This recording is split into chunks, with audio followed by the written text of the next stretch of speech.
Hi, my name is Kayla, and my law was the first law, which is inertia.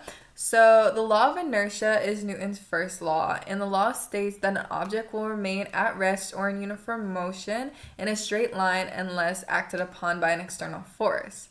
Essentially, this means that if something is not moving, it won't start moving on its own, and if something is moving, it won't stop or change direction unless something causes it to do so. So, for example, a water bottle on a bench will stay unless somebody goes over there and moves it. So, I guess we could say this is a water bottle, and if I put it right here, right here, yeah, and then it's at rest. But if I knock it over, then that would be the first law of inertia.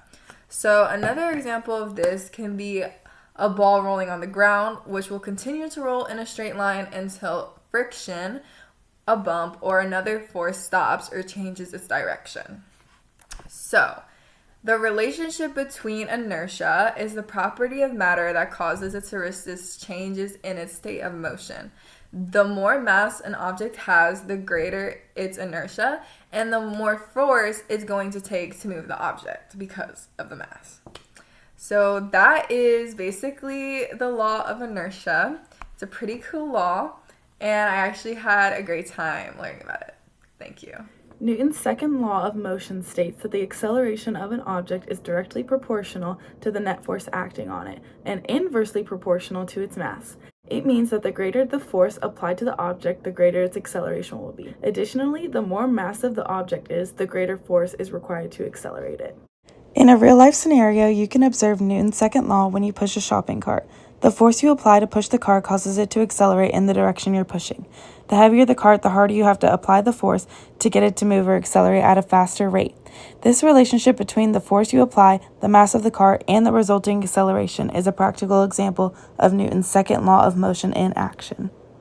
In everyday life, Newton's second law is evident in various natural and physical phenomena.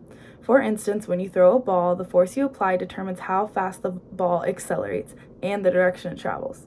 Similarly, when you pedal a bicycle, the force you exert on the pedals affects how quickly you accelerate. These examples showcase the direct relationship between force, mass, and acceleration as described in Newton's second law.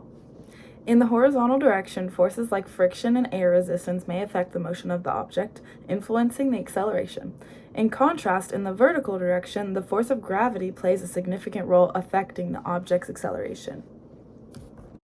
Acceleration is different in each direction due to forces like friction, gravity, and air resistance. These varying forces lead to different accelerations in each direction. Essentially, Newton's second law explains how the motion of an object changes when a force is applied to it, taking into account both the mass of the object and the strength of the force acting upon it. Newton's third law states that for every action there is an equal and opposite reaction.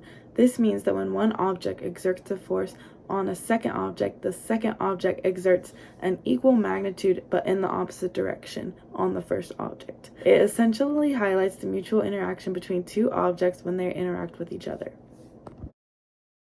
An example of Newton's third law is when walking, the ground pushes back with an equal force in the opposite direction, allowing movement. A natural and physical example of this would be when you push your hand against the wall pushes back at you with an equal force in the opposite direction. This interaction is based on the natural principle that every action has an equal and opposite reaction, which is a fundamental aspect of how forces work in the physical world.